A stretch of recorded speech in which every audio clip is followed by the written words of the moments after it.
बिस्मिल्लाहिर्रहमानिर्रहीम। अस्सलाम वालेकुम डियर स्टूडेंट्स, मैं हूं आपका फिजिक्स टीचर आदिल शहजाद और आप देख रहे हैं अपना पसंदीदा YouTube channel Physics Valley. Dear students, last video में हमने चैप्टर नंबर 14 इलेक्ट्रोमैग्नेटिज्म के एक्सरसाइज वाले पहले 5 शॉर्ट क्वेश्चन को डिस्कस किया था। आज नेक्स्ट शॉर्ट क्वेश्चन को डिस्कस करते हैं। आइए जरा इनका आगाज करते हैं। सबसे पहले जो आपके पास शॉर्ट क्वेश्चन है वो है 14.6। बड़ा आसान है। क्या है जी? Suppose that a charge Q is moving in a uniform magnetic field with velocity V। एक चार्ज जो है वो वेलोसिटी V के साथ मूव कर रहा है। Why is there no work done by the magnetic force that acts on a charge Q। मतलब मैग्नेटिक फोर्स की वजह से वर्क डन क्यों नहीं होता? बच्चों ये MCQs भी है कि आपके पास मैग्नेटिक फोर्स से वर्क डन क्या होता है? मैक्सिमम होता है, जीरो होता है, कोई दरमियानी वैल्यू होती है या नन ऑफ दी। तो बच्चों वर्क डन होता ही नहीं है इससे।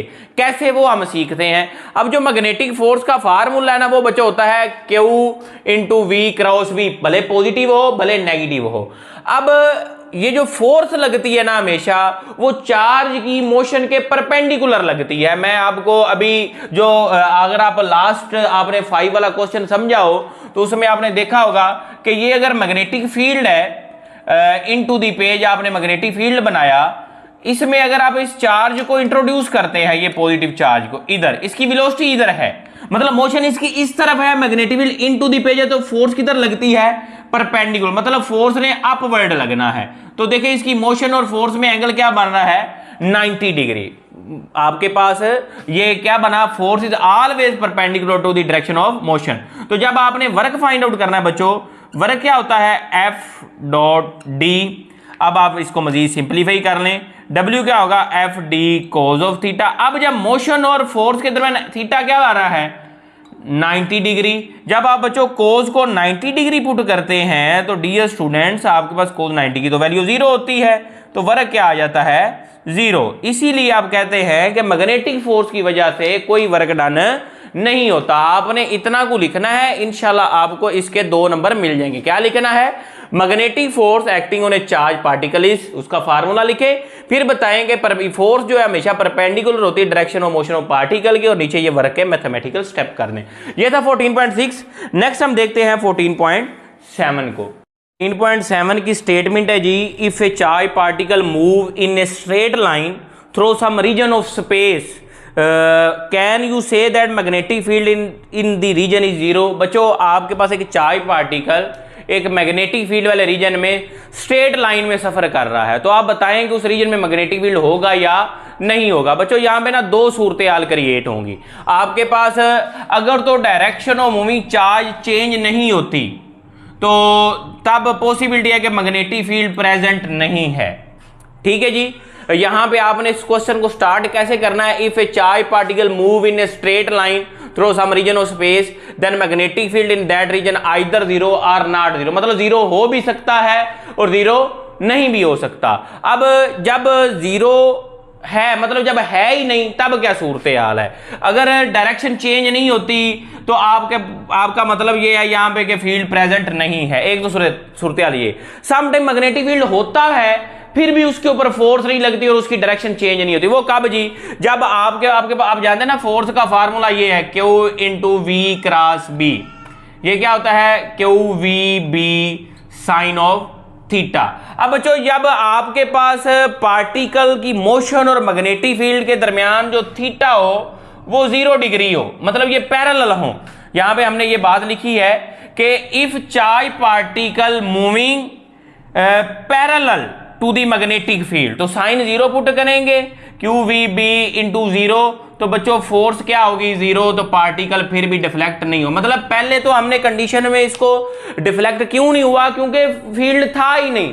अब फील्ड है फिर भी फोर्स नहीं लग रही। क्यों? ये पार्टिकल जो है वो फील्ड की डायरेक्शन के पैरेलल मूव कर रहा है। दूसरी सूरत हाल क्या है? जब ये मूव कर रहा है एंटी पैरेलल। एंटी पैरेलल का मतलब क्या है बच्चों? आपके पास फोर्स है QVB साइन 180, मतलब फील्ड की और मोशन की डायरेक्शन ऑपोजिट है। साइन 180 पे भी वैल्यू 0 होती है तो आपके पास फोर्स क्या आएगी? 0। तो पार्टिकल डिफ्लेक्ट नहीं होगा। तो अब ऊपर वाली स्टेटमेंट की तरफ आते हैं कि चार्ज पार्टिकल जब मूव करेगा तो तब फील्ड की मौजूदगी में भी वो स्ट्रेट लाइन में मूव कर सकता है और फील्ड की गैर मौजूदगी में तो वो करेगा ही करेगा। गैर मौजूदगी में क्यों? तब तो फील्ड है ही नहीं, कोई उसको डिफ्लेक्ट करेगा नहीं। लेकिन जब फील्ड पैरेलल है तब थीटा 0 है, कोई फोर्स एक्ट नहीं करेगी। जब फील्ड एंटी पैरेलल है तब थीटा 180 है, तब भी उसके ऊपर कोई फोर्स एक्ट नहीं करेगी। तो ये बच्चों था 14.7। नेक्स्ट हम देखते हैं 14.8 को। स्टेटमेंट है बच्चों इसकी कि मैग्नेट को जब हम टीवी की स्क्रीन के करीब लेके आते हैं तो उसकी जो पिक्चर है वो स्क्रीन जो है वो डिस्टोर्ट क्यों हो जाती है। आपने नोट किया होगा कि टीवी स्क्रीन के करीब जब हम मैग्नेट को लेके आते हैं तो उसकी स्क्रीन हिलना शुरू हो जाती है, आपकी जो पिक्चर है वो डिस्टर्ब हो जाती है। उसकी रीजन क्या है? डियर स्टूडेंट्स, आप जानते हैं कि जो टीवी स्क्रीन है उसके ऊपर जो इमेज बनता है, जो उसके ऊपर सारा कुछ आपको नजर आ रहा होता है, वो basically due to the beam of electrons आ रहा होता है। अब वो बीम ऑफ इलेक्ट्रॉन वहां पे मूव कर रही है। जब उनके करीब हम मैग्नेट लेके आते हैं तो उन चार्जेस के ऊपर लगती है फोर्स, तो उस फोर्स की वजह से वो जो इलेक्ट्रॉन्स हैं वो क्या कर जाते हैं? डिफ्लेक्ट कर जाते हैं। और हम कहते हैं जी कि ये स्क्रीन क्या हो गई है? डिस्टर्ब हो गई है, कलर खराब हो गए हैं, या टीवी का इमेज जो है या पिक्चर खराब हो गई है। तो अब आपने इसमें लिखना क्या है कि picture on a TV screen is formed by beam of electron when magnet is brought near the screen. जब हम मैग्नेट को करीब लेके आते हैं तो beam of electron will be deflected due to magnetic force. वो फोर्स बच्चों आप जानते हैं क्या होती है? F is equal to QVB। ये फोर्स आपने पढ़ी हुई है, बार बार इसको पढ़ चुके हैं। और as a result target of electron beam is disturbed, hence the picture on a TV screen is disturbed. मतलब वो जो इलेक्ट्रॉन की बीम है उसके ऊपर एक मैग्नेटिक फोर्स लगती है, वो अपने टारगेट से हट जाती है और इस तरह से हमारे जो पिक्चर टीवी स्क्रीन की पिक्चर है वो क्या हो जाती है? डिस्टर्ब हो जाती है। डियर स्टूडेंट्स, ये था क्वेश्चन नंबर 14.8। नेक्स्ट हम देखते हैं 14.9 को। स्टेटमेंट है बच्चों के is it possible to orient a current loop in a uniform magnetic field. क्या ऐसा पॉसिबल है कि आप एक लूप को इस तरह से ओरिएंट करें मैग्नेटिक फील्ड के अंदर, such that the loop will not tend to rotate. और इसको एक्सप्लेन करें। मतलब आपके पास एक लूप है, करंट कैरिंग लूप कह लें, आपने उसको मैग्नेटिक फील्ड में इस तरह से ओरिएंट करना है कि उसमें टॉर्क प्रोड्यूस ना हो। आप जानते हैं कि करंट कैरिंग कॉइल को जब आप एक्सटर्नल मैग्नेटिक फील्ड में रखते हैं तो वो रोटेट कर जाती है, टॉर्क हो जाता है। लेकिन पूछा ये क्या गया है कि क्या ये पॉसिबल है कि उसमें करंट भी मूव कर रहा हो, मैग्नेटिक फील्ड भी हो, लेकिन फिर भी टॉर्क ना हो? तो यस, ये पॉसिबल है। पॉसिबल कैसे है बच्चों? आप जानते हैं टॉर्क का फार्मूला ये है, ठीक है।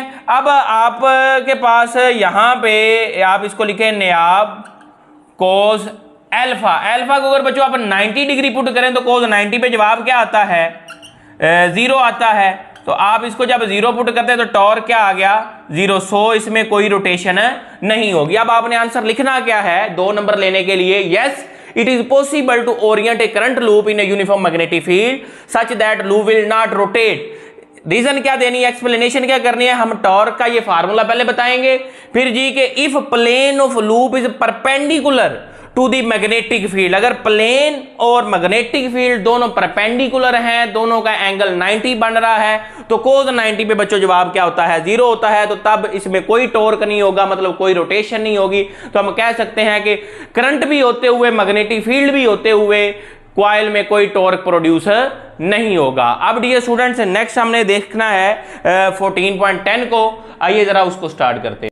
स्टेटमेंट है बच्चों के how can a current loop be used to determine the presence of magnetic field in a given region of space. मतलब एक करंट कैरिंग लूप है, आप उसकी मदद से कैसे पता लगा सकते हैं कि किसी रीजन में मैग्नेटिक फील्ड है या नहीं है। डियर स्टूडेंट्स, आप जानते हैं अभी पिछला जो आपने शॉर्ट क्वेश्चन पढ़ा, torque acting on A current carrying coil.